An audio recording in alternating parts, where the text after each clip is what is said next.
Hello everyone, this is an update on my Ender 5, the standard version.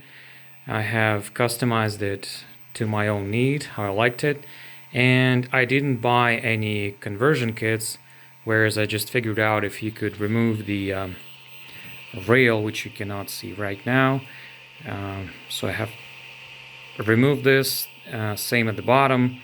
I have also cut the corners over here to increase the distance. And I have also cut the fourth roller, just three rollers in a triangle shape would do.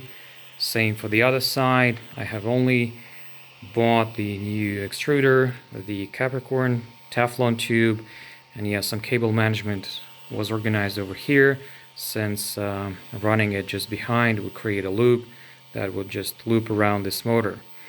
Now, I have also bought the Creality 427 board and have successfully updated Marlin.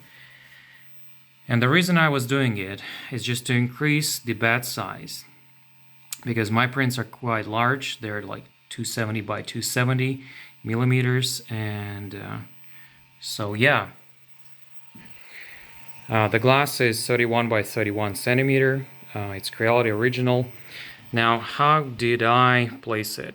I mean, I figured out that, yeah, some of you guys were right in the comments that I need to buy the new alu plate, aluminum.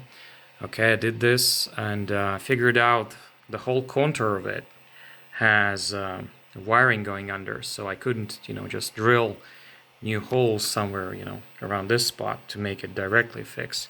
So I had bought these aluminum brackets and have used, you can see the springs and the rotating knobs.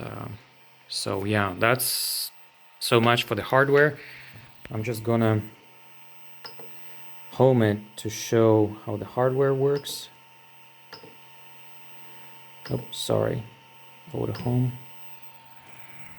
So it's homing on X and Y axis. Yeah, I had to re-drill the Z stops, and some of you had concerns about the Z axis being, unlevel, uneven.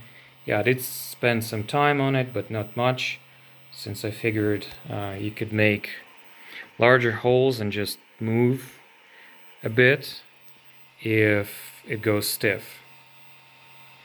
Yeah, so let me just show that. So much for the hardware. I didn't print anything yet, just for the hardware for today, and I hope I'll get my hands on printing sometime. Thanks for watching.